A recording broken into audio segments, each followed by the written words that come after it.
सभापति महोदय, आदरणीय सभापति महोदय, मैं आपका बहुत धन्यवाद देना चाहता हूं कि बहुत ही महत्वपूर्ण और देश के लिए और बड़ी आबादी के लिए भारतीय जनता पार्टी की सरकार में एक और बिल आया है।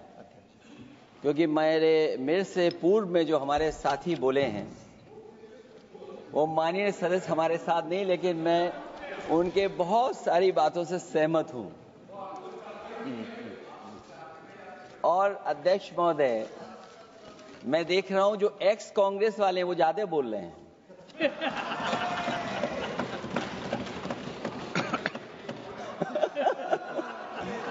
आदरणीय अध्यक्ष महोदय,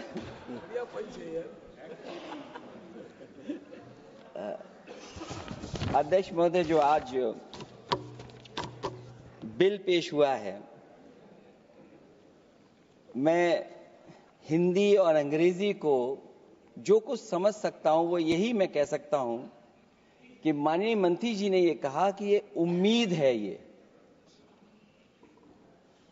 ये उम्मीद कैसे बना है, अंग्रेजी में भी मुझे समझ में नहीं आ रहा कि उम्मीद है, ये हिंदी में भी समझ में नहीं आ रहा कि ये उम्मीद है। यूनिफाइड वक्फ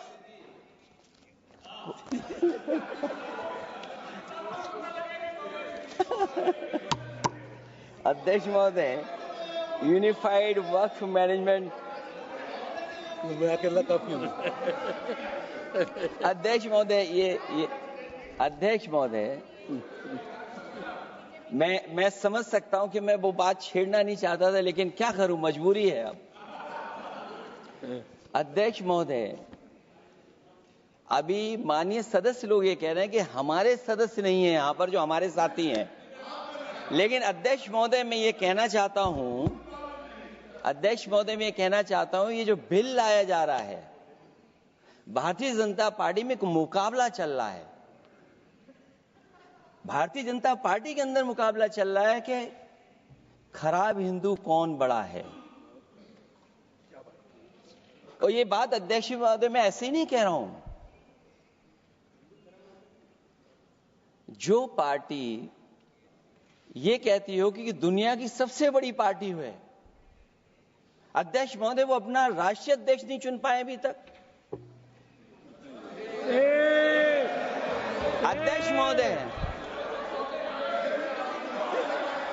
अध्यक्ष महोदय, भारतीय जनता पार्टी क्या है?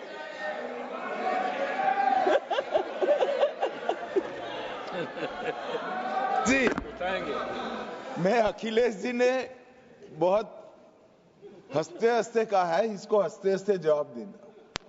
इस सामने जितनी पार्टियां हैं उनका राष्ट्रीय अध्यक्ष उन 5 लोगों को ही चुनना है परिवार के।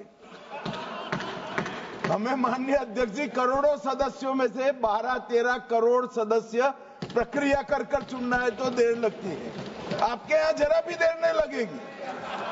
मैं कह देता हूं अभी 25 साल तक आप अध्यक्ष हो जाओ, नहीं बदल सकता। अध्यक्ष महोदय, क्योंकि जो बात निकल के आई है वो मैं फिर आगे बढ़ा दूं। अध्यक्ष महोदय, जो बात सोशल मीडिया या और जगह गुपचुप हो रही है, कहीं ऐसा तो नहीं था कि अभी कुछ दिन पहले यात्रा जो हुई है वो कहीं 75 वर्ष की एक्सटेंशन वाली यात्रा तो नहीं थी। अध्यक्ष महोदय, ये जो इस बार जो वक्फ बिल आया है, नाकामी का पर्दा इस बार है वक्फ बिल। और नाकामी कोई एक आध नहीं है, मैं कई नाकामियां बता सकता हूं। अभी मैं माननीय सदस्यों को सुन रहा था, वो पुराने कई बिल उनके बारे में चर्चा कर रहे थे कि कितने प्रोग्रेसिव बिल लेकर के आए हैं। मुझे याद है मैं उत्तर प्रदेश में उस समय था और मुझे लगा कि शायद इनकी वो बात ठीक होगी। एक ये बहुत तैयारी के साथ फैसला लेकर के आए थे और फैसला ये लिया था आधी रात के आज के बाद नोट नहीं चलेंगे, नोट बंद हो जाएंगे। अध्यक्ष महोदय, उस नोटबंदी नाकामी के बारे में भी तो चर्चा हो जाए कि अभी भी न जाने कितनी जगह पर कितना रुपया निकला जा रहा है।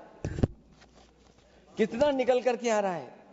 केवल नाकामी नोटबंदी की नहीं, नाकामी बेरोजगारी की भी है, नाकामी महंगाई की भी है, नाकामी किसान की आय दोगुनी नहीं कर पाए वो भी इनकी नाकामी है।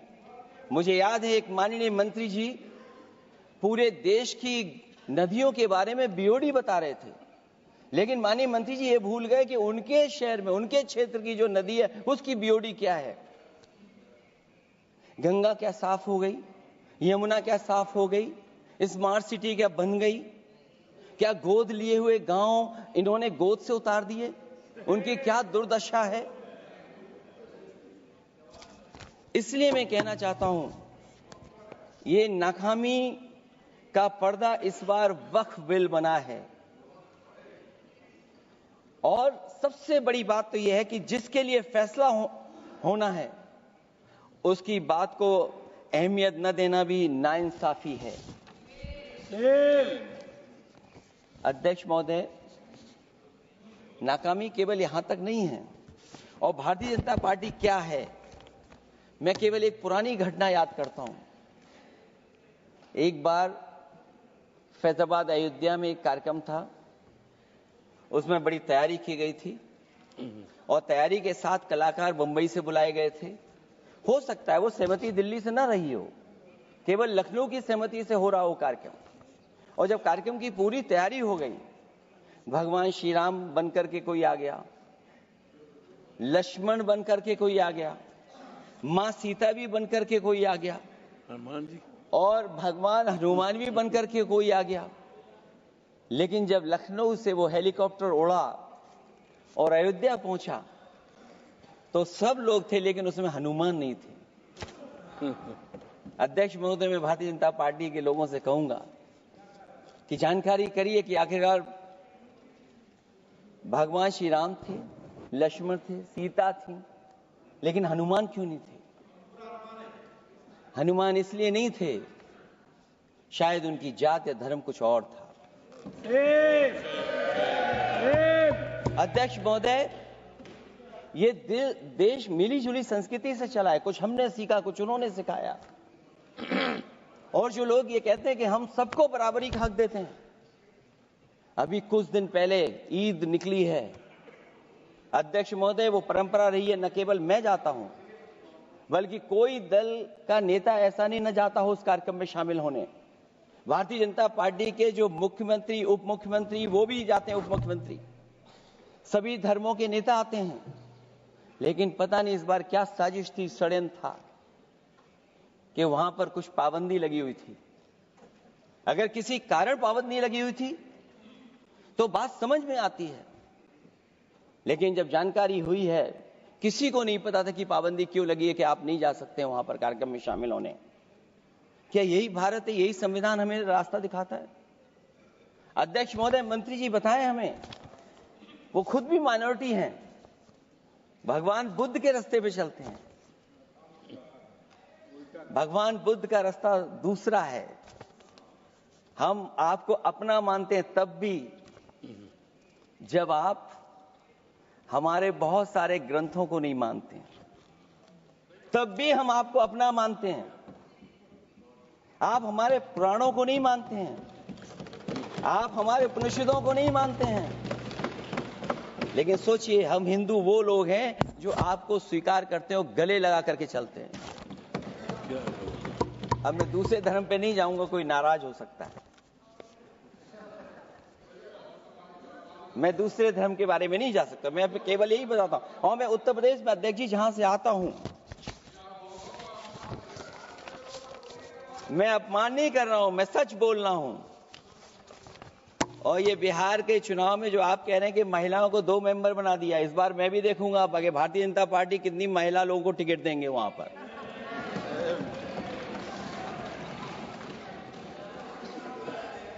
अध्यक्ष महोदय, भाजपा जब भी कोई नया बिल लाती है तो वो अपनी नाकामी छुपाती है। भाजपा वाले मुसलमान भाइयों की वक्फ की जमीन चिन्हित करने की बात कर रहे हैं, जिससे महाकुंभ में जो हिंदू मारे गए हैं या खो गए हैं उनको चिन्हित करने की बात पर पर्दा पड़ जाए। अध्यक्ष महोदय, मुझे खुशी इस बात की कि हमारा धर्म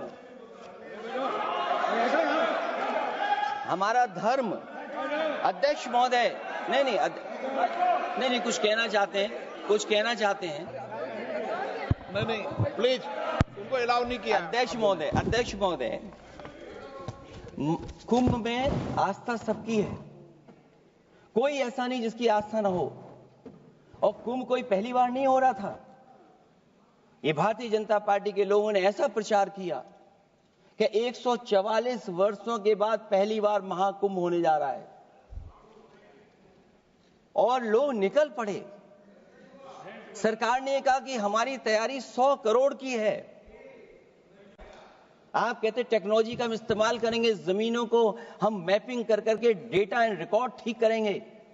अध्यक्ष महोदय, ये बताएं कि वो 30 लोग कौन थे, उनके नाम क्या थे जिनकी जान चली गई। न केवल जान जाने वालों की, बल्कि अध्यक्ष महोदय ये सरकार बताए कि जो लगभग 1000 हिंदू खो गए हैं, जो अभी तक नहीं मिले, जो अभी तक नहीं खोज पाए हैं, वो 1000 हिंदू की सूची कहां है? और फिर धर्म कारोबार की बात है, जो ये लोग गोली। अध्यक्ष महोदय, मैं कार सेवक वाली बात इसलिए नहीं छेड़ना चाहता हूं। अध्यक्ष महोदय, ये शायद माननीय सदस्य जानते नहीं कुछ सच्चाई नहीं जानते। अध्यक्ष महोदय, ये संविधान की वजह से, संविधान को बचाने के लिए, हिंदू एकता को बचाने के लिए कुछ फैसले लिए गए, लेकिन एफआईआर हम लोगों पे नहीं लिखी गई थी। एफआईआर उन पे लिखी गई थी जो बेचारे तैयार हो गए थे सुबह, लेकिन पता नहीं कहां से फोन आया था, कहा था कि अब तैयार तो हो गए हो, लेकिन आप शिलान्यास में नहीं आ सकते। बहुत सही। इसलिए बात को इधर से उधर नहीं में ले जाना चाहता। अखिलेश जी, जरा वक्त पे भी आ जाओ। अच्छा, वक्त पे आ रहा हूं। नहीं, वक्त पे अध्यक्ष इसलिए आ रहा हूं क्योंकि वक्त समझने के लिए भारतीय जनता पार्टी की सोच क्या है। और ये अध्यक्ष महोदय जब ये कह रहे हैं कि इससे कारोबार होगा, अध्यक्ष महोदय, धर्म की चीजों से कारोबार नहीं हो सकता। हमारे उत्तर प्रदेश के मुख्यमंत्री जी ने भी कहा कि कारोबार होगा। वो 30 की गिनती में उलझे हुए हैं, जैसे 30 मार खाए वो। उनसे पूछा कि जान कितनी गई, वो 30। उनसे पूछा कि कारोबार कितने का होगा, 30 गुणा 10,000 करोड़। सोचिए, कुंभ हमारा क्या कारोबार की जगह है? और फिर उसका कौन नापेगा, कैसे नालाएगा? और फिर हमारे माननीय मंत्री जी कह रहे हैं कि जमीन, चाहे वो रेलवे की हो, चाहे वो डिफेंस की हो, वो भारत की जमीन है। मैं भी स्वीकार करता हूं कि रेलवे की जमीन भी भारत की है, डिफेंस की भी जमीन भारत की है। क्या डिफेंस की जमीन नहीं बेची जा रही मंत्री जी? अध्यक्ष महोदय, क्या रेलवे की जमीनें नहीं बेची जा रही हैं? अध्यक्ष महोदय, केवल यहां तक नहीं, कितना हस्तक्षेप होता है। वक्फ भी भारत के, इसीलिए तो कहीं ना कहीं वक्फ की जमीन से, अध्यक्ष महोदय, माननीय मंत्री जी बताएं, और मुझे उम्मीद है कि जब जवाब देंगे तो बताएंगे कि वक्फ की जमीन से बड़ा मुद्दा वो जमीन है जिस पर चीन ने अपने गांव बसा लिए हैं, लेकिन कोई बाहरी खतरे पर सवाल बवाल न करे, इसलिए ये बिल लाया जा रहा है। और माननीय मंत्री जहां से आते हैं, जिस प्रदेश से आते हैं, कम से कम ये तो बताएंगे कि वहां कितने चीन ने गांव बसा लिए, घर बन गए हैं। अध्यक्ष महोदय, आपके माध्यम से सरकार गारंटी दे कि वक्फ की जमीन कभी भी किसी भी पैतरेबाजी से किसी और मकसद के लिए किसी और को नहीं दी जाएगी। वक्फ की वर्तमान व्यवस्था में चाहे 5 साल के धर्म पालन की पाबंदी की बात हो, या कलेक्टर से सर्वेक्षण के हस्तक्षेप की बात हो, या वक्फ परिषद या बोर्ड में बाहरियों को शामिल करने की बात हो, इन सब का उद्देश्य मुस्लिम भाइयों के सार्वजनिक अधिकार को छीनकर उनके महत्व और नियंत्रण को कम करना है। ट्रिब्यूनल के निर्णय को अंतिम न मानकर उच्च न्यायालय में लेकर जाने की अनुमति देना दरअसल जमीनी विवाद को लंबी न्यायिक प्रक्रिया में फंसाकर वक्फ भूमि पर कब्जों को बनाए रखने का रास्ता खोलेगा। सबसे बड़ी बात यह कि वक्फ बिल के पीछे की न तो नीति सही है न नीयत, ये देश के करोड़ों लोगों से उनके घर दुकान छीनने की भी साजिश है। भाजपा एक अलोकतांत्रिक पार्टी है, वो असहमति को अपनी शक्ति मानती है। जब देश के अधिकांश राजनीतिक दल वक्फ बिल के खिलाफ हैं, तो उसे लाने की जरूरत क्या है जो जिद क्यों कर रहे हैं सरकार। वक्फ बिल का लाना भाजपा की सियासी हट है। वक्फ बिल भाजपा की सांप्रदायिक राजनीति का नया रूप है। वो तो आपको काटेगा, और इसलिए काटेगा कि अध्यक्ष महोदय बाहर ये लिखते हैं सत्यमेव जयते, बाहर है लिखते सत्यमेव जयते, भाजपा अंदर असत्य बात कहते। भाजपा वक्फ बिल लाकर अपने उन समर्थकों का तुष्टीकरण करना चाहती है जो भाजपा की आर्थिक नीति, महंगाई, बेरोजगारी, बेकारी और चौपट अर्थव्यवस्था से उसे छटक गए हैं। क्योंकि अध्यक्ष महोदय, जब से वोट में गिरावट आई है और खासकर उत्तर प्रदेश में भी, तब से भारतीय जनता पार्टी की कोशिश है कि अपना वोट कैसे संभाला जाए। ये वोट को संभालने के लिए बिल लाया गया है। भाजपा का लक्ष्य वक्फ की जमीनों पर है। इन जमीनों का नियंत्रण अपने हाथ में लेकर इन जमीनों को पिछले दरवाजे से अपने लोगों के हाथों में दे देना चाहती है। भाजपा चाहती है कि वक्फ बिल लाने से मुस्लिम समुदाय को लगे कि उन पर हक को मारा जा रहा है, वो उद्वेलित हों और भाजपा को ध्रुवीकरण की राजनीति करने का मौका मिल सके। क्योंकि अध्यक्ष महोदय, भाजपा का लक्ष्य यह है कि ध्रुवीकरण हो, क्योंकि वो जानते हैं कि ध्रुवीकरण जितना होगा उससे वो लाभ उठाने में आगे रहेंगे। तो ये वक्फ बिल जो लाया जा रहा है वो अपनी वोट बैंक को संभालने के लिए और समाज को बांट करके ध्रुवीकरण करके राजनीतिक लाभ लेने के लिए लाया जा रहा है। और अगर इसके लिए नहीं लाया होता तो पहले से जो जितने फैसले लिए सरकार ने, क्या उससे देश और प्रदेश में कोई बड़ा बदलाव आ गया है? अगर स्मार्ट सिटी का बात करें तो कितनी स्मार्ट सिटी बन गई है आपकी? आपके नोटबंदी की वजह से न जाने कितना रुपया कहां निकल रहा है। और डर तो ये लगता है कहीं भाजपा वाले दूसरों के पैसा रख करके न पकड़वा दें। वक्फ बिल के आने से पूरी दुनिया में एक गलत संदेश भी जाएगा। इससे देश की सेकुलर इमेज को बहुत धक्का लगेगा। वक्फ बिल भाजपा की नफरत की राजनीति का एक और अध्याय है। मैं अंत में कहना चाहता हूं कि अभी तो आपने साथी संभाल लिए हैं, एक साथी तो मुझे दिखाई नहीं दे रहा है। और हमारे जिनका हमने सम्मान किया, हमें कहां ले गए आप? और हमें यहां छोड़ गए आप, हमें छोड़ गए। हमें देखिए सभापति महोदय देखिए राजनीति क्या है। हमने आपका हाथ पकड़ा और हम यहां आ गए, और आप हमारा हाथ छुड़ा करके वहां चले गए। इसलिए देखिए कब हमारा इनका हाथ मिल जाए। और मैं अध्यक्ष सभापति महोदय ये कहना चाहता हूं कि वक्फ बिल भाजपा के लिए वाटरलू साबित होगा, क्योंकि ऊपर से तो हाँ हाँ कह रहे हैं, लेकिन अंदर ही अंदर बहुत सारे साथी सहमत नहीं है। मैं अंत में इतना ही कहना चाहता हूं कि ये वक्फ बिल जो लेकर के आए, कोई उम्मीद लेकर के नहीं आ रहा है। ये सोची समझी रणनीति का हिस्सा है, क्योंकि इनका जो वोट बिखर गया है, ये मुस्लिम में भी बंटवारा चाहते हैं। मुस्लिम इस्लाम धर्म में कहीं बंटवारा नजर नहीं आता है, लेकिन इनकी कोशिश है कि इस बिल के माध्यम से हम मुस्लिम भाईचारा में भी बंटवारा करते हैं। बंटवारा तो पीडीए करेगा। अभी देखिएगा सभापति महोदया, हमारे एक सदस्य कह रहे थे कि चुनाव बहुत अच्छा होता है, इनसे बेहतर किसने चुनाव देखा होगा? चलिए धन्यवाद। वोट ही नहीं डालने दिया। चलिए सभापति महोदया, मैं धन्यवाद देता हूं। मैं और अपने दल और साथियों के साथ कहता हूं कि समाजवादी पार्टी बिल का विरोध करती है, वोट पड़ेगा तो हम इसके खिलाफ वोट डालने जा रहे हैं।